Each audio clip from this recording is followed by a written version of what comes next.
Rencontrés au lycée d'Ignabo, Mamadou Bodian et Fatoumata Gueye préparent l'année académique 2025-2026. Ce matin, ils sont venus s'inscrire comme beaucoup de leurs camarades. Un à un, ils sont reçus derrière cette porte. Je suis venu inscrire au lycée Niabo, je faisais la classe de seconde S1F. Bon, maintenant, je suis passé, je fais la classe de première. Et bon, je prie encore de continuer de travailler très bien pour aller à la classe de terminale. Je n'ai pas eu de problème parce que je pourrais dire nous avons les meilleurs profs qui nous encadrent, qui nous assistent aussi. Non, je n'ai pas fait de vacances. Oui, on est parti, on a un bon commencement. Des parents d'élèves sont aussi présents dans la salle. Si la plupart viennent pour les inscriptions, certains sont là pour toute autre chose.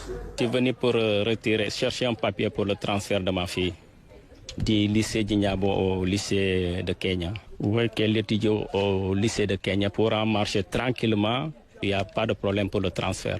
Comme chaque année, les établissements sont à pied d'œuvre pour accueillir les nouveaux élèves.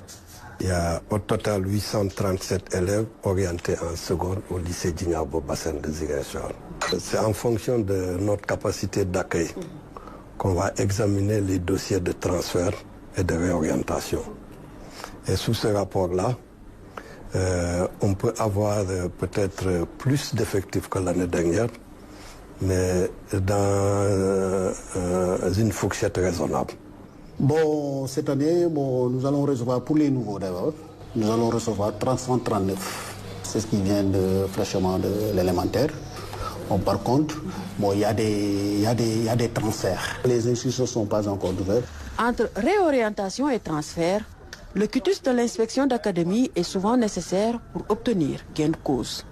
La carte scolaire est élaborée de telle sorte que les écoles élémentaires sont polarisées par des CEM et les collèges sont polarisés par des lycées. Une situation que les parents doivent maîtriser pour ne pas être surpris par l'orientation de leurs enfants. Nous demandons aux parents de s'approcher du centre d'orientation pour voir ce qui peut être fait. L'autre option, c'est de leur dire de constituer un dossier de transfert, n'est-ce pas, pour permettre à l'enfant qui a été orienté dans un lycée, d'aller dans un autre lycée. Et soit dit en passant que le transfert, c'est un droit. Plus que quelques semaines avant la rentrée des classes, pour les parents, l'heure est aux dépenses.